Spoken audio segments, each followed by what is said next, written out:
Aku bikin satu story tentang aku lagi sama family ini segala macam. Terus tiba-tiba ada satu komen bilang, gue tahu ya keluarga lu tuh gimana. Jadi istilahnya kayak jadi ancaman.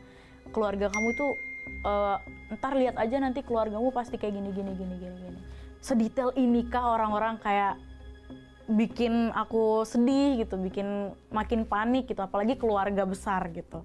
Pasti mikirnya kayak, emang apa sih yang harus aku lakukan setelah ini? Kalian maunya aku tuh apa gitu. Aku pernah sampai 2 hari nggak keluar kamar. Sama sekali nggak makan, sama sekali nggak minum. Aku sampai, tapi jangan dicontoh sih, aku self harm sampai separah itu. Di saat itu aku mikir kayak lebih baik aku nyakitin diri sendiri aja deh gitu. Aku pakai silet, aku self harm gitu. Orang yang nggak pernah ngelakuin self harm, orang nggak pernah ngelakuin mikir mau bunuh diri pun aku udah pernah lakuin sampai separah itu. Bikin tali gantung. Tapi untungnya puji Tuhan cuma self harm doang, nggak sampai bunuh diri gitu. Tapi udah mikirin mau bunuh diri gitu. Itu 2019 pertengahan. Itu yang aku self harm itu yang bunuh diri, karena sebelumnya aku udah nahan diri semuanya. Jadi aku tahanin, aku pendemin. Akhirnya ya udah masuk ke kamar.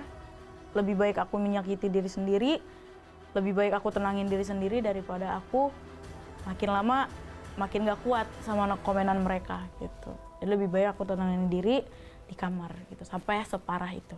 Tuhan, kenapa sih aku kayak gini jalannya? Kenapa sih aku selalu dihina, selalu dijahatin sama orang gitu, sampai keluarga aku harus berkorban gitu. Memang nggak terjadi, tapi kenapa di saat itu orang mengomentari aku sampai segitunya, sedetail itu gitu, bikin aku down gitu, sampai aku harus matiin komentar Instagram, harus matiin Instagram, nonaktifin Instagram selama sebulan. Tuhan, aku kenapa sih diciptain itu harus gendut? Aku tuh maunya kurus, maunya tinggi, maunya putih kayak gitu.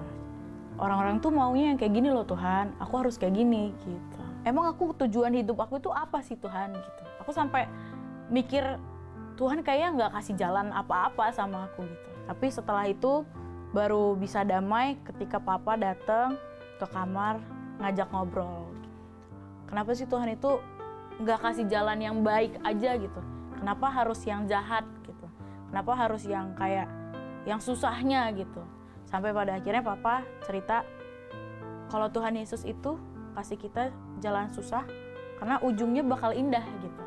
Karena kita bakal ngerasain susah dulu, sama kayak Tuhan Yesus di kayu salib, dia mati di kayu salib, dicambuk, dia dihina-hina sampai dia meninggal, sampai dia wafat di kayu salib.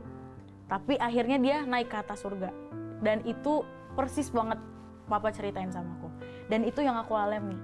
Aku alamin itu susahnya gimana aku bisa tahan diri, susahnya aku bisa jaga emosi depan orang yang bilang aku hitam, yang bilang aku ini gitu. Baru-baru ini sih aku bisa damai, karena aku pernah ngalamin satu hal, mimpi yang aku belum pernah ceritain ke orang-orang. Jadi entah ini memang real atau mimpi, aku nggak tahu. Aduh, jangan nangis dong. Aku pernah mimpi ketemu Tuhan Yesus, naik tebing, naik. Dan mimpinya itu berlanjut gitu, berlanjut. Jadi mimpinya yang pertama naik tebing lagi, naik tebing. Yang kedua naik tebing lagi, mimpi yang ketiga lagi menaik tebing lagi, sampai pada akhirnya baru terakhir ini aku naik tebing sampai udah hampir di puncak. Aku ngeliat terang gitu, pokoknya bercahaya, jubah putih. Aku nggak tahu itu siapa, tapi yang aku pikirkan itu ini Tuhan Yesus atau apa gitu. Aku nggak tahu gitu, ataukah ini yang lain ataukah apa gitu. Yang aku pikirkan saat itu, ini Tuhan gak ya, ini Tuhan gak ya. Pada akhirnya si sosok ini bilang, kamu harus kuat, kamu nggak boleh lemah, kamu orang yang kuat. Sampai di situ baru mimpinya sadar, terus aku nangis, terus kayak kenapa ya sama ya jalannya gitu. Kenapa yang aku alamin itu, aku mikirnya malah manjat itu, apa yang aku alamin tuh sama gitu. Aku ngalamin kesusahan yang sama, aku ngalamin hal yang gak di luar batas pemikiran aku gitu. Sampai pada akhirnya aku ketemu Tuhan, di situ baru aku bisa bangkit lagi.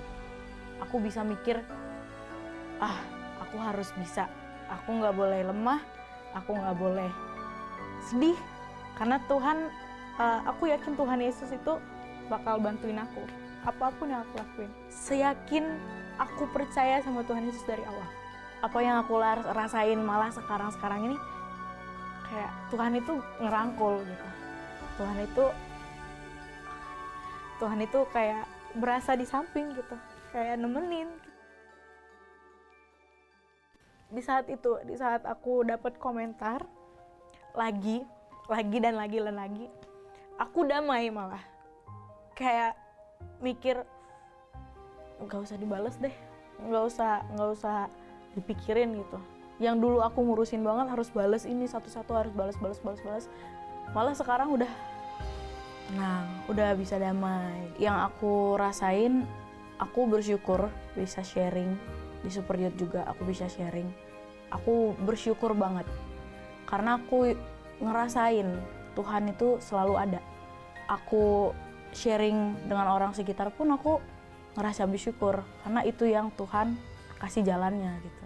Tuhan yang kasih tahu ke aku, kamu tuh harus bersyukur. Aku udah memandang diri aku sendiri sekarang udah jauh lebih cantik dari yang dulu. Jauh lebih cantik dari yang dulu. Karena apa? Karena dulu aku masih merasa insecure sama diri sendiri. Karena aku dulu merasa aku jelek, aku gendut, aku kayak gini, aku kayak gitu. Dan sekarang aku udah damai, aku malah mikir cinta itu dan cantik itu berasal dari hati, bukan dari fisik. Fisik itu bonus dari Tuhan. Dan itu bonus dari diri kita sendiri juga. Yang pengen aku sampaikan ke orang-orang di luar sana, cintai diri sendiri. Jangan sampai bikin kamu ngerasa insecure, dan bersyukur apapun yang ada dalam tubuh kamu. Apapun yang kamu laluin harus bersyukur. Karena itu poin penting dalam kehidupan. Kalau kamu nggak bersyukur, kamu nggak bisa ngejalanin apapun yang kamu mau. Nggak akan berjalan lancar. Untuk netizen yang pernah bully, terima kasih sudah membuat diri aku jadi bisa damai sekarang. Aku udah bisa bahagia, aku udah bisa senang lagi, aku udah bisa lebih percaya sama Tuhan lagi. Dan buat kamu yang udah bully, lebih baik bersyukur lagi sama diri kamu sendiri. Karena kamu aja nggak bersyukur, kamu aja ngejelekin orang, berarti kamu iri sama diri kamu sendiri. Jadi kamu harus bersyukur. Awalnya sempat iri, kenapa ya kok aku kurang tenar gitu. Di saat itu memang sedih sih. Lagu-lagu diva populer dunia ditaklukkan dengan apik dan epic. Ada yang ngirim DM, ada American Idol nih Mar, buka audisi gitu.